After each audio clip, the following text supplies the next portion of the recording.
5월 4일 부활절 제3주 주일예배를 시작하겠습니다. 찬송가 38장 예수를 알고 찬양하시겠습니다.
전능하사 천지를 만드신 하나님 아버지를 내가 믿사오며 그 외아들 우리 주 예수 그리스도를 믿사오니 이는 성령을 잉태하사 동정녀 마리아에게 나시고 본디오 빌라도에게 고난을 받으사 십자가에 못 박혀 죽으시고 장사한 지 사흘 만에 죽은 자 가운데서 다시 살아나시며 하늘에 오르사 전능하신 하나님 우편에 앉아 계시다가 저리로서 산 자와 죽은 자를 심판하러 오시리라. 성령을 믿사오며 거룩한 공예와 성도가 서로 교통하는 것과 죄를 사하여 주신 것과 몸이 다시 사하는 것과 영원히 사는 것을 믿사옵나이다. 아멘. 교독문 134번 부활절 교독문 읽겠습니다. 같이 한 목소리를 읽겠습니다. 내가 받은 것을 먼저 너희에게 전하였노니 이는 성경대로 그리스도께서 우리 죄를 위하여 죽으시고 장사되신 바 되셨다가 성경대로 사흘 만에 다시 살아나사 대마에게 보이시고 후에 12제자에게와 그 후에 500여 형제에게 일시에 보이셨나니 그 중에 지금까지 대다수는 살아있고 어떤 사람은 잠들었으며 그 외에 야고에게 보이셨으며 그 외 모든 사도에게와 맨 나중에 만삭되지 못하여 난 자 같은 내게도 보이셨느니라. 그리스도께서 만일 살아나지 못하셨으면 우리가 전파하는 것도 헛것이요 또 너희 믿음도 헛것이며 만약 그리스도 안에서 우리가 바라는 것이 다만 이 세상의 삶뿐이면 모든 사람 가운데 우리가 더욱 불쌍한 자니라. 마지막입니다. 그러나 이제 그리스도께서 죽은 자 가운데 다시 살아나사 잠자는 자들의 첫 열매가 되셨도다. 하나님께서 우리에게 주신 말씀은 누가복음 24장 36절부터 43절입니다. 누가복음 24장 36절부터 43절입니다. 다시 읽겠습니다. 이 말을 할 때 예수께서 친히 그들 가운데 서서 이르시되 너희에게 평강이 있을지어다 하시니 그들이 놀라고 무서워하며 그 보는 것을 영어로 생각하는지라. 예수께서 이르시되 어찌하여 두려워하며 어찌하여 마음에 의심이 일어나느냐. 내 손과 발을 보고 나인 줄 알라. 또 나를 만져보라. 영은 살과 뼈가 없으되 너희 보는 바와 같이 나는 있느니라. 이 말씀을 하시고 손과 발을 보이시나 그들이 너무 기쁨으로 아직도 믿지 못하고 놀랍게 여길 때에 이르시되 여기 무슨 먹을 것이 있느냐 하시니 이에 구운 생선 한 조각을 드리니 받으사 그 앞에서 잡수시더라. 아멘. 이 말씀은 살아계신 하나님의 말씀입니다. 저희가 부활절에 관련된 누가복음의 설교는 이번 주로 마무리합니다. 저희가 지지난 부활절을 기점으로 예수님의 빈 무덤을 마주한 여인들, 또 엠마오로 가는 길에 만난 제자들, 그리고 오늘 마지막 갈릴리 호수에서 물고기를 잡는 제자들과 함께 하신 사건을 살펴보도록 하겠습니다. 제가 이제 요즘 유튜브가 많이 유행 아닙니까? 저희가 이제 이 영상도 유튜브 올리고 있는데, 제가 매우 흥미롭게 본 유튜브 그 영화 리뷰 채널에서 영화 속에 나온 등장인물들 사이의 관계나 대립을 그들이 먹었던 음식 혹은 인물들 사이, 주요 인물들 사이의 식탁을 중심으로 분석하는 그 유튜브 채널이 있어요. 영화 유튜브 채널이 있었습니다.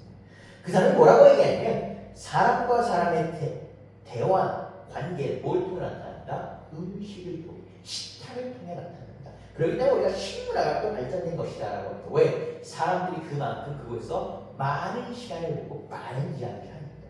그러므로 우리가 그 식탁을 분석하는 것, 그 식탁에 무엇이 올라왔나, 누가 그 식탁에 대해 함께하나, 이것을 아는 것은 사람들 간의 관계 해석에 매우 도움이 된다, 용이하다 라고 이렇게 설명을 합니다. 우리가 뉴스를 보면 종종 정치인들이 나옵니다. 정치인들이 어떤 사회적 이슈를 가지고 이제 오찬 회동, 서로 회동을 하는데, 우리가 보통 오찬 회동을 많이 하죠. 그럴 때 이들이 누구와 어디서 무엇을 먹었는지를 가지고 이 많은 해석과 의미를 부여하는 경우가 많습니다. 무엇을 먹었는지가 뭐다? 이것은 어떤 메시지를 주고자 합니다. 사실 이거는 성경도 마찬가지입니다. 성경은 수많은 인물과 사건을 설명할 때 항상 식사의 자리를 이용합니다. 그 식사의 자리를 통해 다양한 관계와 그들의 대립과 혹은 우리에게 교훈을 줍니다. 말씀드린 것 같이 본문은 예수님께서 부활하신 후에 제자들과 처음 식사를 나누는, 마지막 만찬을 나누고 나서 시간이 3일 이상이 걸린 후에 부활하신 후에 처음으로 나누는 자리입니다. 여러분, 처음이 매우 중요하다고 합니다.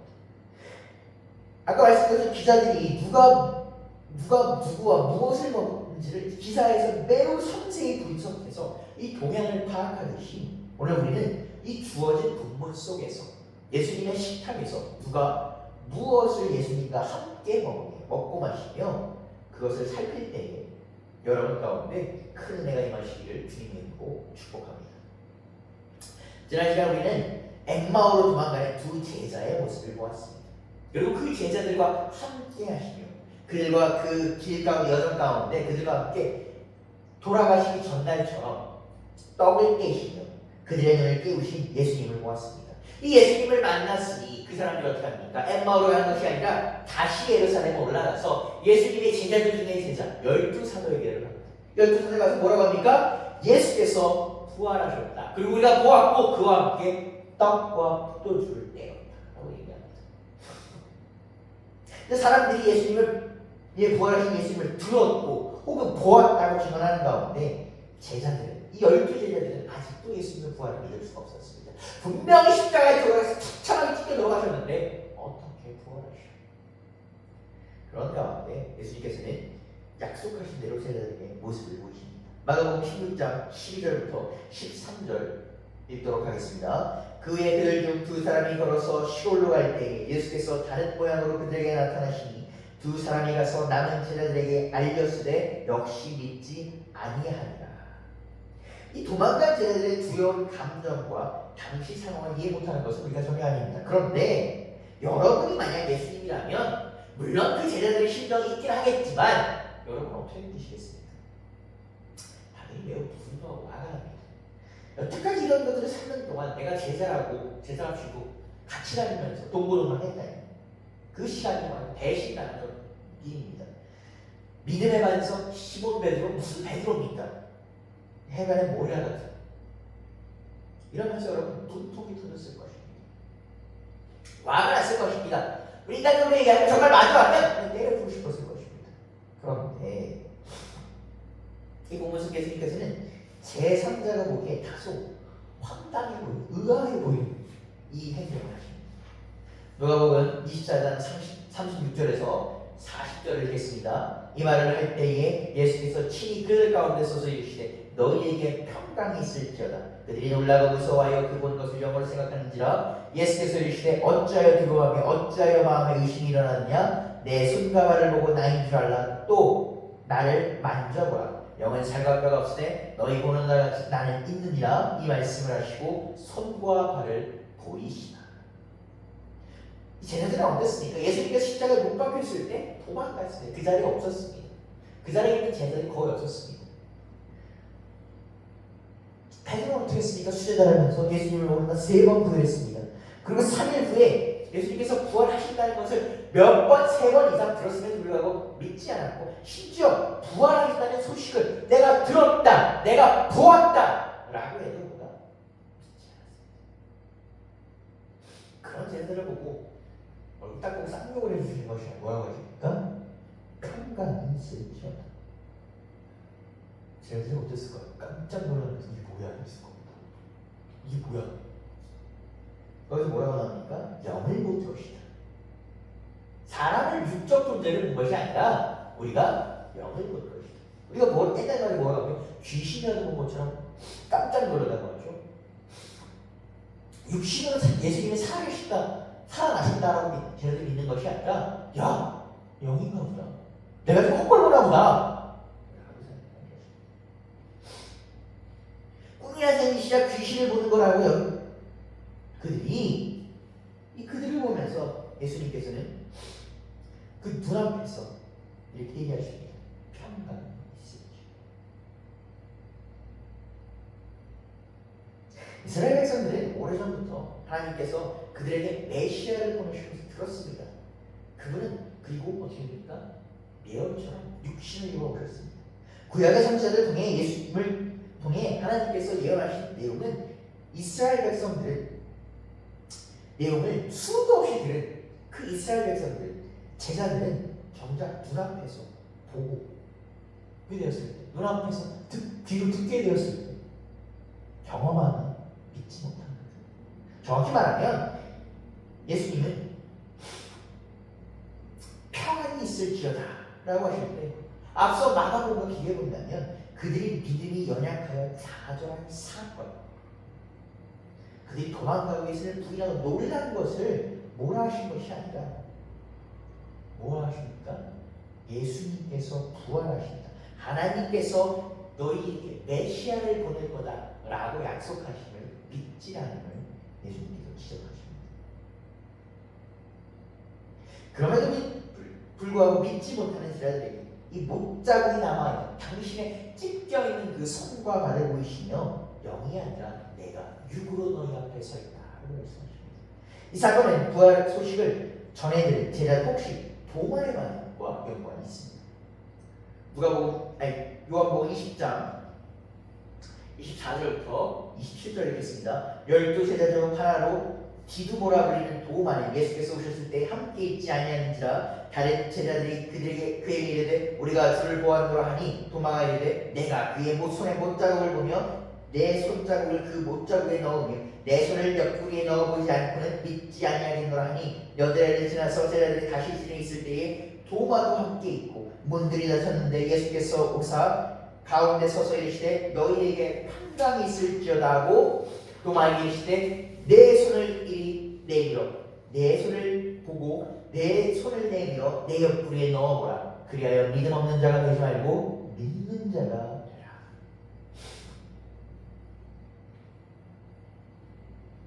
그럼 여기서 보면 도마가 믿지 못했다고 하는데 사실 성경은 한 사람을 통해서 전체를 다 대변합니다. 제자들이 믿지 못했다는 겁니다. 우리가 3년을 동고동락하고 목숨 바쳐 사랑했던 스승이 다시 살아 돌아오면 내가 직접 봤다고 얘기를 하는데 놀라고 못 믿는 것을 따라서 뭐라고 얘기합니까?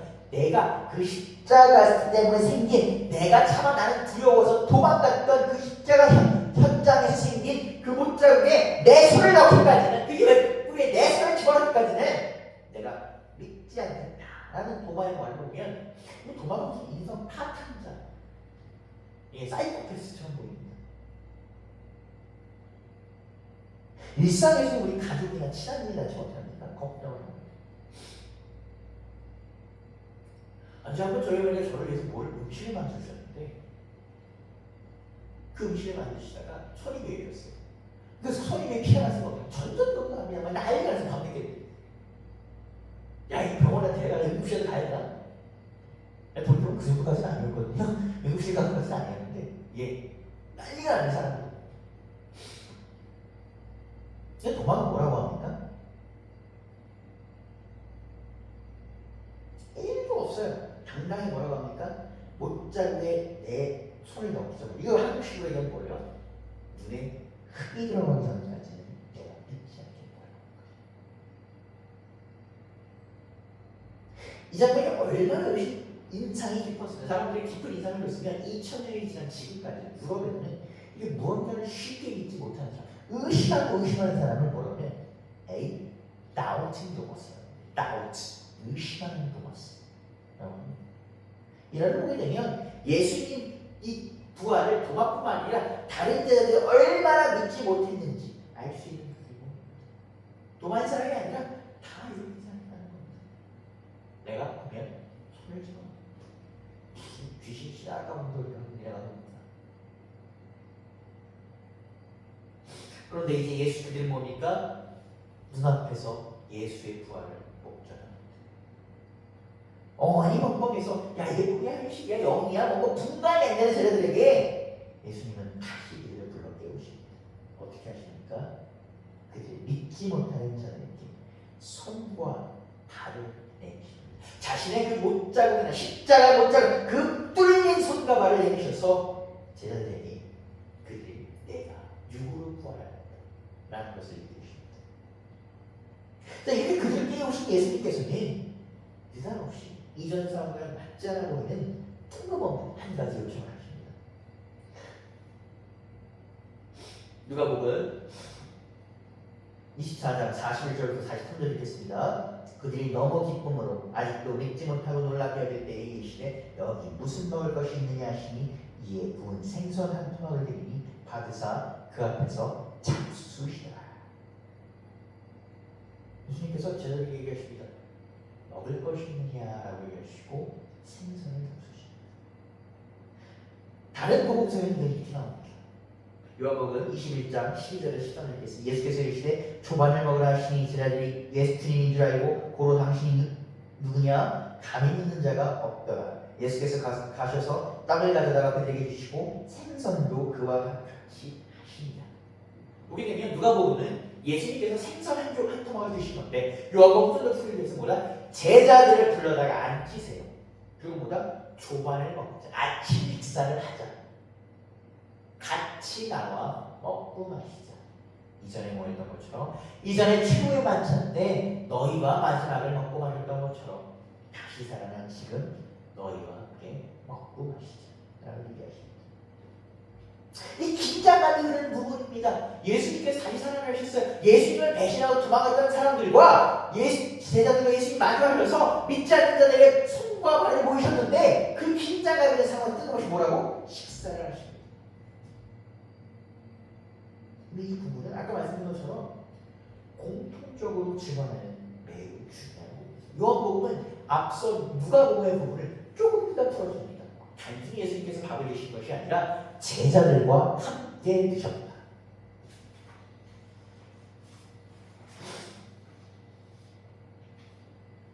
다소 그 의아해 보이는 이 장면에는 예수님께서 이렇게 하신 이유가 있습니다. 첫 번째 뭡니까? 아직까지 믿지 못하는 제자들을 위해서 십자가에서 못 박히신 그 육신 그대로 부활하셨음을 보여줍니다. 제자들은 여러 가지 이유로 예수님의 부활을 온전히 믿지 못했습니다. 그런 그들에게 뭐라고 하십니까? 내가 영으로 온 것이 아니라 육으로 왔기에 너희와 이렇게 다시 먹고 오십니다. 두 번째는 뭐냐면 식사라는 행위의 의미와 관련이 있습니다. 앞서 제가 어떤 유튜브 채널의 영화 그 리뷰를 보면서 식사의 자리는 뭐다? 단순히 음식을 섭취하는 행위가 아니라 식탁에 둘러앉은 사람들이 어떤 음식을 먹고 마실 때 관계며 대립 어떤 음식을 먹는지가 그 사람들의 상황을 알려준다 하고 말씀드렸습니다. 우리가 보통 가족이나 친한 지인끼리 식사할 때 우리가 단순히 밥을 먹는다라는 요식 행위 이상의 문제가 있습니다. 또한 누군가에게 중요한 부탁을 하거나 사람 간의 만남을 가질 때 어디서 만납니까? 식탁에서 만납니다. 처음 보는 사람끼리 소개팅을 할 때도 처음 미팅을 할 때 어떻게 합니까? 밥을 먹습니다. 대화하기 어려운 주제들이 밥상머리에서는 어떻게 됩니까? 다소 부드럽게 진행되는 경우가 있습니다. 싫어하거나 불편한 상대와 한 상에서 밥을 먹는 것은 어떻습니까? 꺼립니다. 밥상에 맛이 없는 음식이 올라오면 대화의 분위기가 냉각되기도 합니다. 이처럼 식탁에서 누가 밥을 먹는지 무엇을 먹는지 따라서 분위기가 바뀝니다. 이 사람들의 관계를 알 수가 있습니다.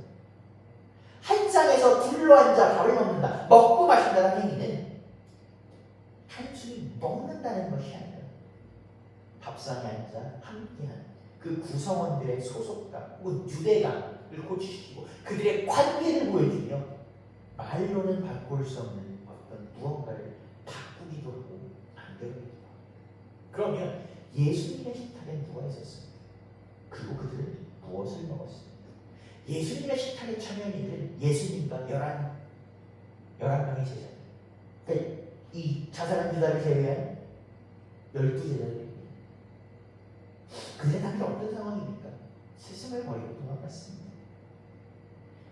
누가복음에서는 정확히 어디로 도망가는지 잘 안 나오지만 요한복음은 그저 어디일까? 갈릴리 호수, 즉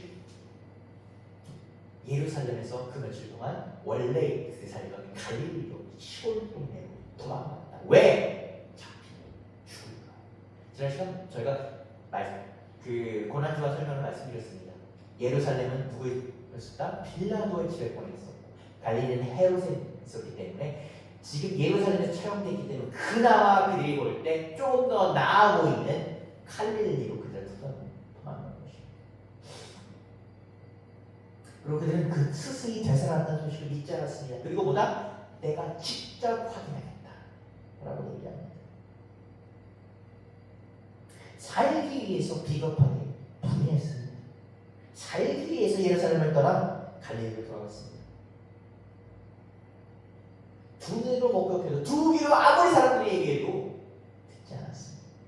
그럼 그들 앞에 예수님은 육신 그대로 부활하셔서 말씀하신 대로 그들을 만나러 가십니다. 내가 3일 후에 너희와 함께하리라 하신 말씀대로 갈릴리에서 그들을 데려가십니다. 여러분이 제자들이라면 이 상황 어떻겠습니까? 여러분 이 상황에서 밥이 넘어가십니까? 물고기가 넘어가십니까? 떡이 넘어가십니까? 어색한 공기, 죄책감, 속으로는 어떻게 뭔 상황이 믿을 수가 없는데 이게 뭐지? 내가 지금 꿈을 꾸는 건가? 현실을 부정하기는 이런 모든 것들이 그들을 터치왔을 것입니다. 그런 그들에게 예수님이 뭐라고 하십니까? 같이 밥을 먹자. 이전과 내가 너희와 함께 나눴던 것처럼 같이 밥을 먹자. 아무 얘기 없이, 아무 얘기 필요 없이 전처럼 둘러앉아 묵묵히 함께 한 공동체로서 밥을 먹습니다.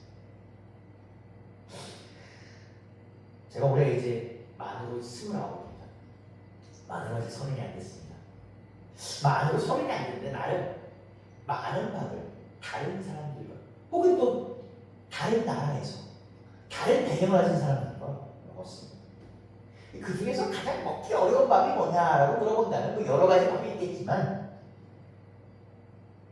가장 먹기 어려우면서 가장 기억에 남는 밥은 이 혼난다는 부모님이 차려주시는 밥입니다. 부모님이 마님과 싸워서 부모님과 다툼해서 혼난 다음에 밥을 차려주시면 그냥 참 고마운데 그게 참 넘어가기가 참 어렵습니다. 목에 가시라도 걸리는데 꺼끌꺼끌거리고 넘어가지 않습니다. 분명히 큰 잘못을 해서 같이 내가 그 밥상에 함께한 그 공동체로 함께하기가 어려운 상황에서 둘러앉아 한 밥상을 나누는데 말로는 형용할 수 없는 여러 감정이 올라오며 보기 힘듭니다. 아마 지들 또한 마찬가지일 것입니다. 매우 강한 질책을 받고 니네가 어떻게 나한테 이럴 수 있어? 네가 무슨 베드로야? 니네가 어떻게 나를 사랑한다고 고백할 수 있어? 이런 얘기를 들 줄 알아요. 앞으로는 두 번 다시 십자가에 못 박혀 찍힌 당신과는 예수님과는 식사를 같이 할 수 없을 거라는 생각입니다. 그 돌아가시기 전날 나누었던 식탁에 그들이 다락방에서 나눴던 그 식탁은 빈곤할 수 있죠. 웃음이 가득했고 화목함이 가득했고 내가 예수를 부인하기 전 내가 예수를 모른다 내가 세상을 모른다 라고 부인하기 전 예수가 찢겨 죽어가고 도망가 그 전에 돌아가시지 다시 되살아난 예수님 앞에 무슨 변명을 해야 되는지 무슨 말로 시작을 해야 되는지 그 수많은 말과 감정들이 올라 그들의 목을 턱턱 막히게 했을 것입니다. 여러분 식탁에 올라온 것이 떡과 생선을 얻었습니다. 떡은 무엇입니까? 마지막 날 예수님과 나눴던 것입니다. 이 떡을 먹으며 나의 몸을 너희는 나는 이것을 먹고 마실 때마다 나를 기억하라. 그들은 어땠습니까? 그 떡이 찢어지는 걸 기억하였습니다. 그런데 그 떡이 다시 나에게 내 앞에 들어왔습니다. 그 떡을 냈는데 그 떡이 그렇게 목에 매여 넘어가지 않습니다. 예수를 기억할 때마다 먹으라고 했던 그 떡이 예수를 있었던 내 앞에 올라가고 있습니다. 여러분 생선은 어떻습니까? 어부였던 베드로 형제 야곱 12제자들 중에서도 정말 초창기 멤버라고 했던 내가 너희를 사람 갖는 어부가 되리라고 했던 그 야고보 그 베드로 형제가 예수님을 따르기 전에 했던 생업이었습니다. 그들 어떤 사람들이 얘기합니다. 베드로 어떻게 이런 정말 예수님을 사랑했을까? 베드로는 예수님을 정말 사랑했어요. 여러분 생각해 보십시오. 여러분 만약 교회를 위해서 여러분의 생업과 가정과 모든 것을 버리십시오라고 한다면 하시겠습니까? 목사도 못합니다. 목회자도 못합니다. 그들은 모든 것을 버리고 나갔습니다. 생업도 버리고 부부도 버리고 내가 살던 고향도 버렸습니다.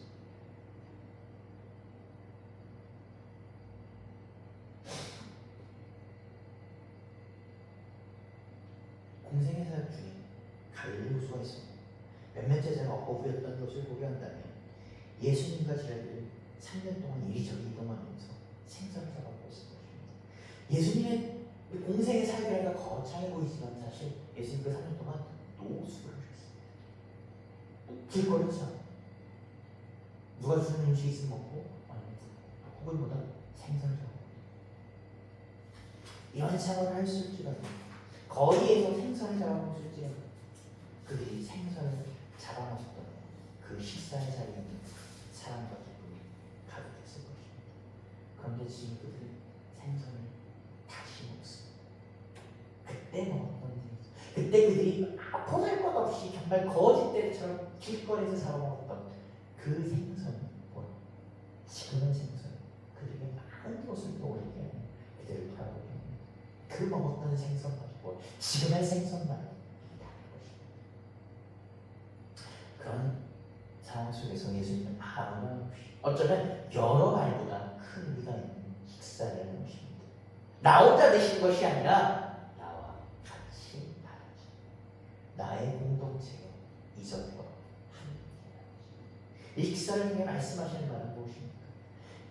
예수님은 처음 만나셨을 때 제자들을 부르셨던 것처럼 이 식사를 통해서 그들이 예수님을 도망가고 그들이 예수님의 죽이심을 보고 마음이 무너져서 몸과 마음이 예수님을 떠났던 이전처럼 돌아갔던 그 제자들을 다시 자리에 불러보십니다.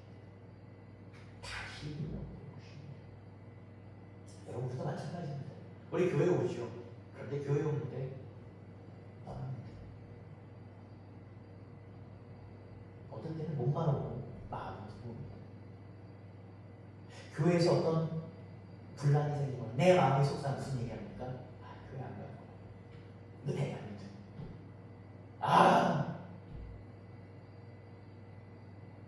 그런 분들이 예수님 오늘도 불러보십니다.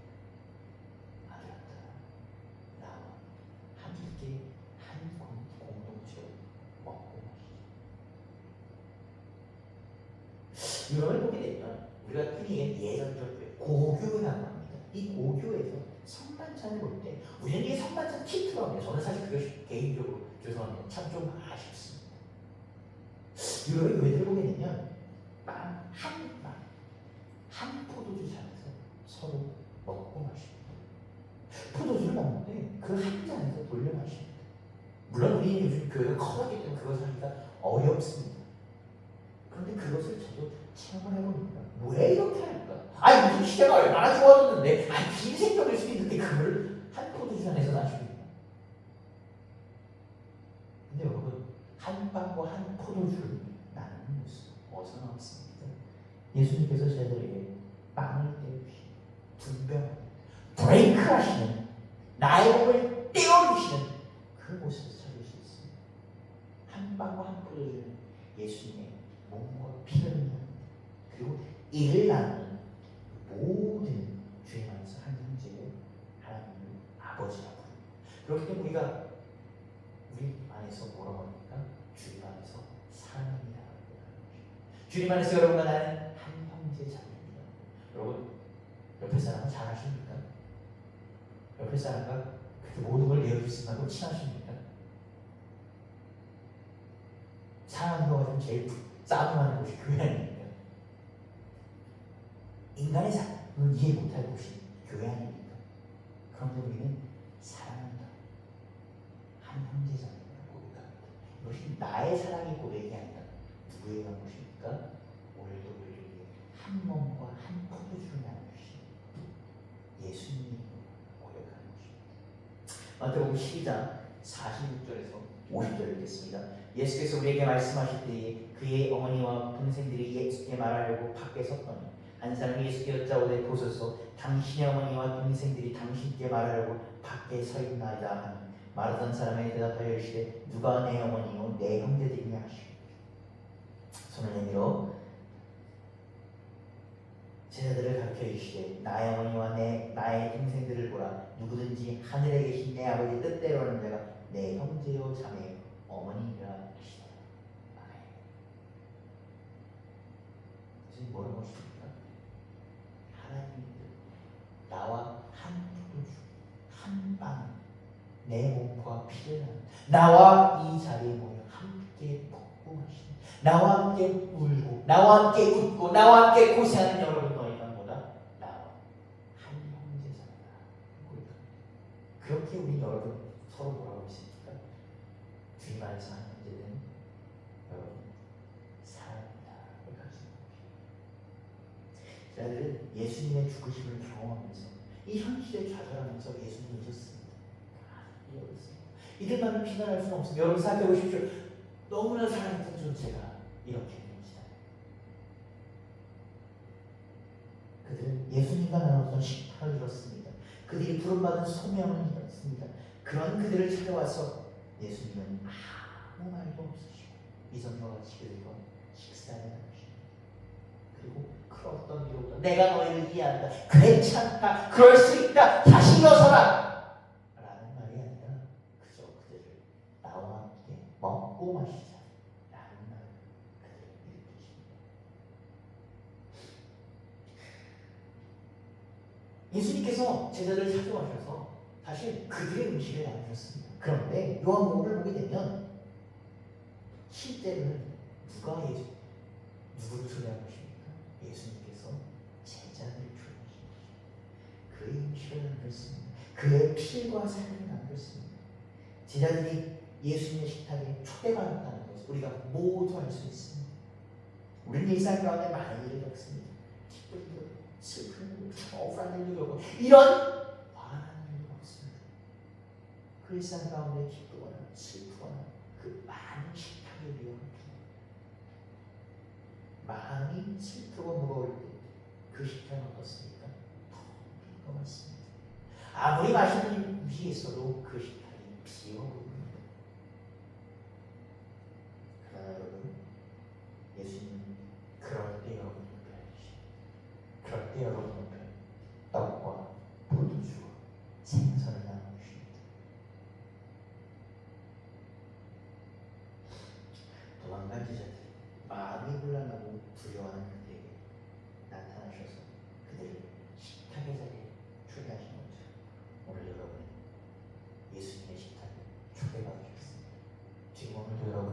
초대하고자 저 문 밖에서 두드리십니다. 얘야 나와 먹고 마시자. 사랑하는 나의 형제자매, 나의 아들과 딸들아. 그 식탁의 자리에서 여러분에게 떡과 포도주를 나누시니 여러분과 함께 생선을 드시니 여러분을 받으실 것입니다. 예수 그리스도 안에서 한 형제자매된 여러분, 내 눈앞에 보이는 상황에 따라서, 그 어려움에 따라서, 힘듦에 따라서, 나를 무너뜨리려고 좌절시키려고 하는 것에 따라서 우리 무너졌다. 나와의 나의 처지는, 나의 입장은 이전과는 다르다라고 그렇게 저는 생각할 것입니다. 내가 공부하여서 예루살렘에서 저 살기 위해 갈릴리로 여러분도 도망갈 것입니다. 제자들만 도망가는 것이 아니라 여러분 더 멀리 갈 수 있습니다. 그런데 예수님께서는 예전에 제자들과 나누었던 떡과 포도주 그리고 그 생선 한 점 지금 이 자리에 여러분을 위해 바꾸셨습니다. 그리고 여러분 옆에 앉아 여러분에게 원하십니다. 내가 변함없이 너희와 함께한다 라고 말씀하십니다. 내가 변함없이 너희와 이 식탁의 자리에서 함께한다.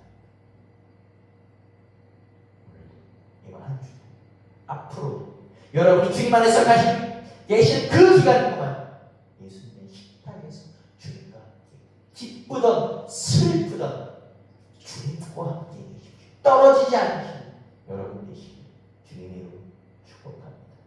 기도하시겠습니다. 주님 감사합니다. 오늘도 우리 이 자리에 불러주셔서 우리에게 일용할 양식을 나누시면 감사드립니다. 육의 양식뿐만 아니라 우리의 마음을 채워주시는 그 일용할 양식을 주시며 주여 감사드립니다. 우리는 공허한 자들입니다. 주여 우리는 이를 다 잃어서 예루살렘으로 저 갈릴리로 몸만 겨우 스스로 도망온 자들입니다. 그럼 우리에게 아무런 일이 없으시고 그저 다시 떡과 생선을 나눠주시니 주여 감사드립니다. 주여 이 나눠주시는 음식 먹고 우리 영의 음식 먹고 다시 일어날 수 있도록 주님이 나와 함께 하신다는 그 믿음으로 일어날 수 있도록 주여 이끌어 주옵소서. 주님 저들 가운데 아픔이 있습니까? 슬픔이 있습니까? 주여 넘어졌습니까? 주여 쓰라립니까? 주여 주님 주시는 음식으로 치유하여 주옵소서. 낫게 하여 주옵소서. 주여 일으켜 세워 주옵소서. 제자들이 그러셨던 것처럼 그 못난 제자들을 일으켜 하셨던 것처럼 주여 일으켜 세워 주옵소서. 오직 당신께 간절히 구하노니 주여 나를 우리를 모두를 일으켜 세워 주옵소서. 살아계신 예수 그리스도를 믿어드렸습니다. 네. 찬송가 257장 찬양하겠습니다.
용서받아서 주 앞에 올라오네.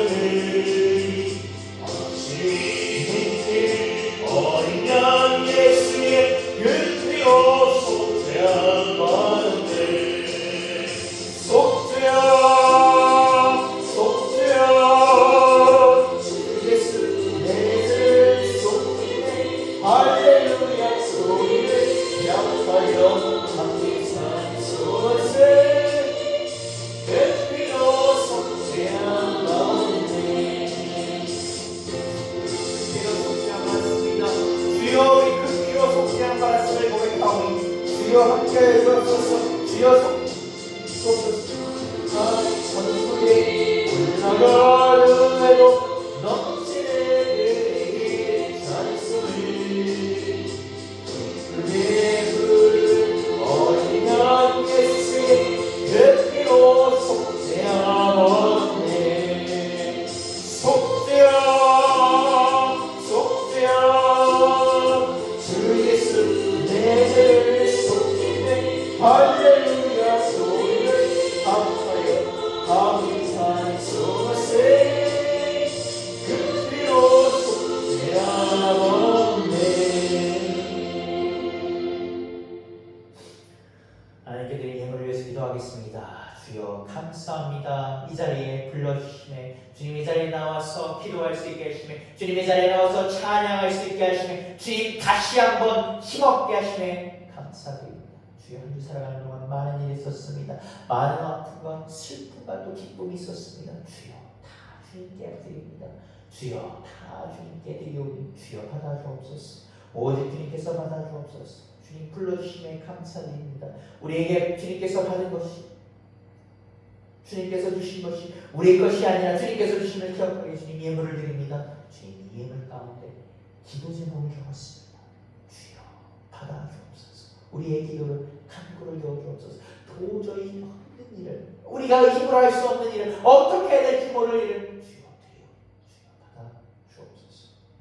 주여 불쌍히 여겨 주옵소서. 살아계신 예수 그리스도의 이름으로 드렸습니다. 네. 네, 잠깐 교회 소식 나누고 있습니다. 저희 이번 주까지 5월 4일까지 부활절 관련해서 누가복음 설교하고 남은 5월 11일부터 6월 1일까지는 디모데후서 1장부터 4장까지로 설교하겠습니다. 여러분 많은 은혜 또 받으시기 바랍니다. 주기도문으로 주일 예배를 마치겠습니다. 하늘에 계신 우리 아버지여, 이름이 거룩히 여겨주시오며 나라가 임하시오며 뜻이 하늘에서 이루어진 것 같이 땅에서도 이루어지이다. 오늘 우리에게 일용할 양식을 주시옵고 우리가 우리에게 죄의 진대를 사하여 준 것 같이 우리 죄를 사하여 주옵시고 우리를 시험에 들게 하지 마시옵고 다만 악에서 구하시옵소서. 나라와 권세와 영광이 아버지께 영원히 있사옵나이다. 아멘. 예배를 마쳤습니다. 오늘도 주님 안에서 먹고 마시는 승리하시는 여러분 되시기를 주님의 이름으로 축복합니다. 아멘.